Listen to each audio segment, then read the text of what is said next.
Godzilla Madness. Today we go to start the Reiwa era, even though technically there's no era name for this because, yeah, there's the MonsterVerse era, but only two movies are there. There's the anime trilogy, which is just a separate trilogy, and there's Shin Godzilla, which is its own thing. But today we're going to look at Legendary's Godzilla, which is Godzilla 2014, but for the review I'm calling it Legendary's Godzilla because this is the MonsterVerse Godzilla, and this is the first Godzilla movie I think I watched in full. I think I saw glimpses of 98 in TV, but I never fully finished it. But here is the Legendary Godzilla movie. Or Legendary's Godzilla. So, I'm just gonna say, I was familiar with Godzilla. I was, watching Cinemaster's Monster Madness as a kid.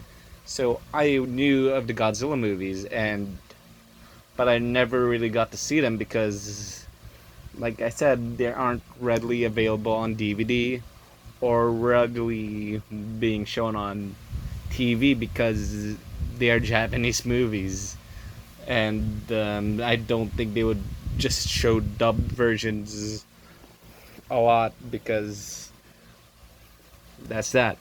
And when they show a Godzilla movie, it's usually the American movie 1998 from TriStar. So basically, yeah, this is kind of my first Godzilla movie. And the previous year in 2013, I watched Pacific Rim, and I absolutely loved that, which is also from Legendary Pictures. So I loved Pacific Rim, and it featured some kaiju movies, and it did get me even more hyped for the Legendary Godzilla movie. So this movie is special to me because it's really the first time I got to really experience Godzilla. And when I first watched it, I was like, it's alright. I didn't love it. But I thought it was okay. Even on the trailers, were like, okay, this is fine. I'm not amazed, but it looks good. And I had the mentality for most of the time because the criticisms were Godzilla wasn't seen a lot, which is true because he isn't in the movie much. And when he's shown in the first two acts, they show him a bit, then they just cut off. So basically, it's kind of like teasing a lot. And that got annoying quite a bit for a lot of people, and some people grew a distaste for the movie because of this. And I do get it, but Godzilla isn't usually shown a lot in movies. I checked the listing, and the most he's been in the movie is Godzilla vs. Mechagodzilla 2, where he's in the movie for about 26 minutes, which is a lot, but Godzilla isn't usually in the movies a lot. You usually focus on the human story, and that's another issue people had where the humans are kind of boring. Obviously spoilers, but Bryan Cranston was advertised heavily in the trailer, and he was coming off Breaking Bad, which is a huge success. And he was the number one character shown in the trailers, and then he dies 20 or 30 minutes in the movie, and I'm bummed because he's actually the best character in the movie. He's probably the best acted Godzilla character, to be honest. He isn't the greatest character, but he's a very interesting character, and it's a shame he's killed off so early. And you got Aaron Taylor Johnson's character, which honestly I don't dislike as much as people say. He's not great, but I don't think he's awful either. He's standard military guy who's fine, I guess. And Elizabeth Olsen is his wife, which people brought up that she's Scarlet Witch in Avengers, and Aaron Taylor Johnson is Quicksilver. So basically, they went from wives to from a couple to twins.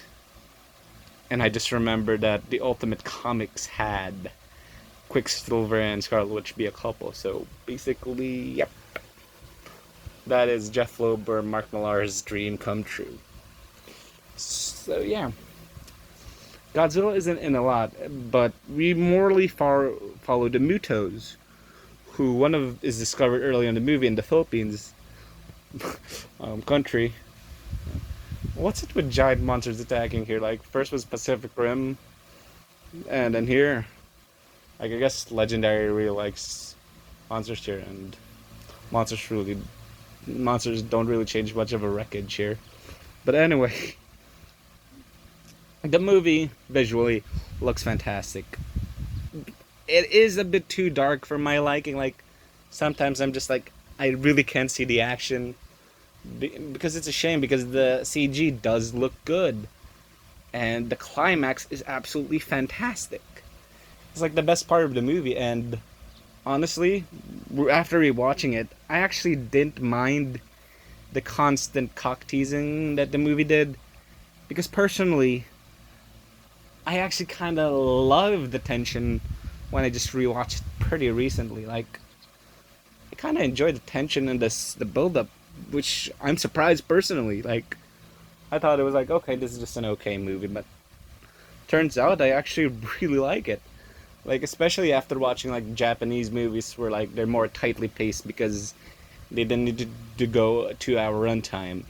But this movie was pretty tightly paced, and it pretty much just it's actually kind of respectful to Godzilla. Like it updated enough. Like Godzilla is more lizard-like. You can see the scaling's a little bit more. His mouth isn't as big, so he's more lizard-like. But it's not a drastic change to the character. The score, I do like the score. At first, I didn't notice much, but I do like it.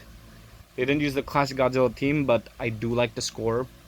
The big moments are really interesting, and they're really fun. And I actually have the art book still there. I'm too lazy to get the Godzilla art book, but I still have that. Yeah, I actually have the figurine from NECA because I like kaiju from Pacific Rim, so I thought that would scale, but it turns out it didn't really scale. But yeah, Godzilla 2014, is it a perfect movie? No, it is not. But it did help me it helped push Godzilla more to the mainstream again because the Millennium Era was like the box office was getting lower and lower, so like Godzilla was starting to go through obscurity.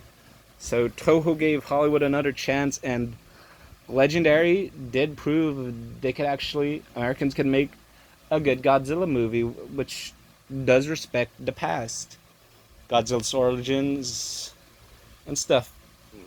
Like it's not perfect, but it's just nice to see a decently high budget Godzilla movie. And yes, this is the longest I talked about it because this is the really like I said, it's the first Godzilla movie I've really seen, and so I like have a lot to talk about it. Like I have a lot of backstory. I know Godzilla Madness is supposed to be like a quickie series, but I just can't like skim through this. Like I said, there are definitely pacing issues in Godzilla 2014.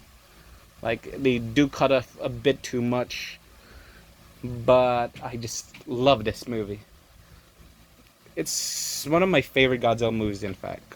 So, see you guys in the next review, which is Shin Godzilla.